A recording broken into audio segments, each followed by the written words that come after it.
sou a Lulu Hipérbole e essa é a quarta-feira no Sapatona Vlog.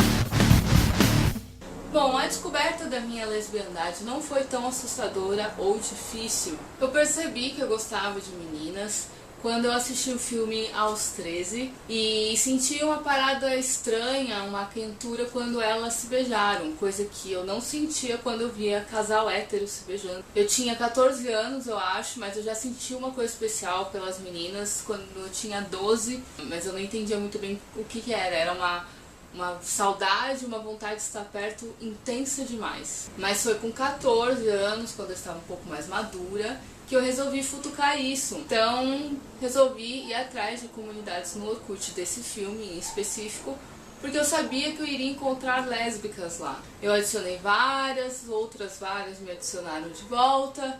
E foi nesse meio tempo aí que eu conheci a primeira menina que eu namorei. E foi aí que eu entendi que eu gostava mesmo de meninas e que poderia me considerar ao menos bissexual. Eu tive o privilégio de ter acesso às informações e pessoas do meio LGBT pelo Orkut, que me ajudaram bastante na minha descoberta. Inclusive, muitas dessas pessoas que eu conheci no Orkut há trocentos anos atrás ainda são amigas minhas, ainda são da minha convivência, a gente ainda troca umas ideias de vez em quando.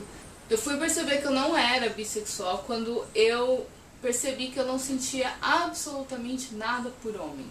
Eu não sentia tesão, interesse, vontade, beijei, obviamente, alguns homens, mas era aquela coisa, né? Porém, minha vivência com pessoas LGBTs foi só pela internet. Eu fui conviver com pessoas LGBTs fora da internet só aos meus 18 anos, 4 anos depois, né?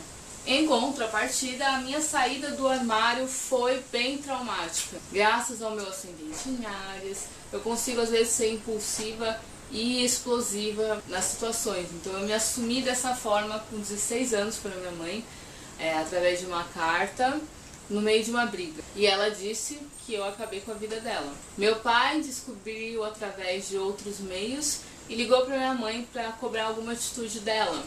E ele ameaçou a me bater. E aí eu não falei mais sobre esse assunto até os meus 18 anos, que foi quando eu conheci os meus amigos atuais, que são do meio LGBTs, que são gays. Porque aí, com 18 anos, eu comecei a viver no mundo que me representava, com pessoas que me representavam, e eles me ajudaram muito a me manter forte e me manter firme em relação à minha sexualidade. Então, eu acabei, com 18 anos, forçando a minha mãe a aceitar essas situações. Então, ela sabia que meus amigos eram gays e sapatão, para ela saber que eu convivo com essas pessoas e que essas pessoas são os meus amigos e que são a galera com quem eu ando. Eu falava o nome das baladas que eu ia, porque se caso ela fosse atrás para pesquisar, ela ia ver que é balada gay. Então ela sabia que não era fase e sabia que eu estava nesse meio. Aos 21 anos eu fui morar em Santa Catarina com a minha ex-namorada.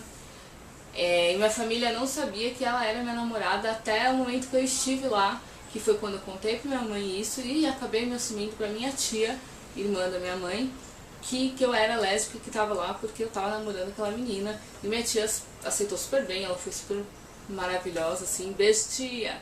E aí eu voltei pra SP completamente destruída pelo relacionamento abusivo que eu tive com aquela menina. E minha mãe me viu chorar muito por essa menina, ela me viu sofrer demais. E foi aí então que eu percebi o quanto aquilo era dolorido e torturante para ela. Porque ela já não me aceitava como lésbica e ainda tinha que me ver sofrendo e chorando como ela nunca viu antes por causa de uma mulher. Então eu parei de novo de falar sobre isso. A gente às vezes tem que se apagar, se esconder, pra não magoar a galera que foi lesbofóbica com a gente. E é meio irônico pensar que as pessoas nos magoam por não entender que a gente é a gente, mas a gente que tem que se esconder e se apagar para não magoar as pessoas que são gente também. Aí eu fui morar no Rio ano passado, no Rio de Janeiro, e eu me envolvi com uma menina lá, e ela sabia. E aí eu voltei para São Paulo e acabei me envolvendo com uma pessoa aqui em São Paulo. E essa menina, ela frequentava a minha casa, conheceu minha mãe, conheceu minha avó, minha família, meu irmão. Todo mundo gostava dela e todo mundo sabia que ela não era minha amiga, todo mundo sabia que ela era minha namorada e que a gente, enfim, ela passava o fim de semana aqui, eu passava o fim de semana lá.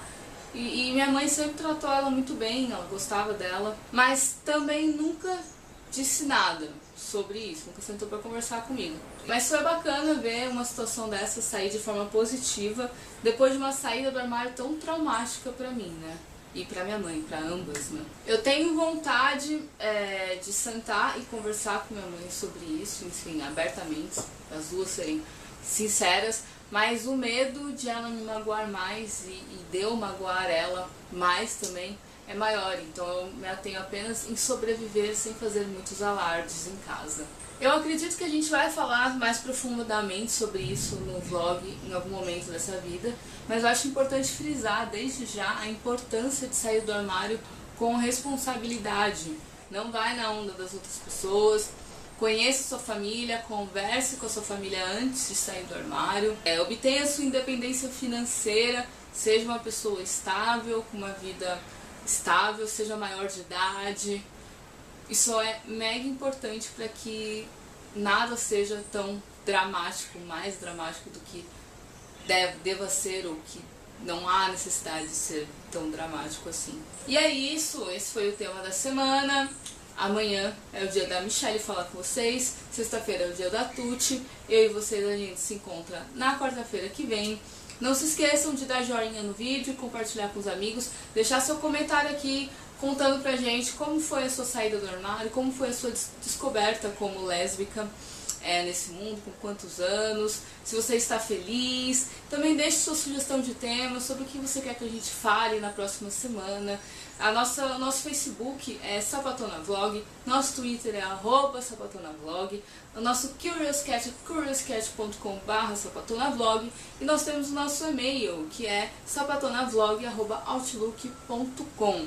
As minhas redes sociais são Lulu Hyperbole em tudo que vocês forem procurar, Facebook, Twitter, Instagram e Curious Cat. Ok? Então é isso, beijotas pra você, até semana que vem.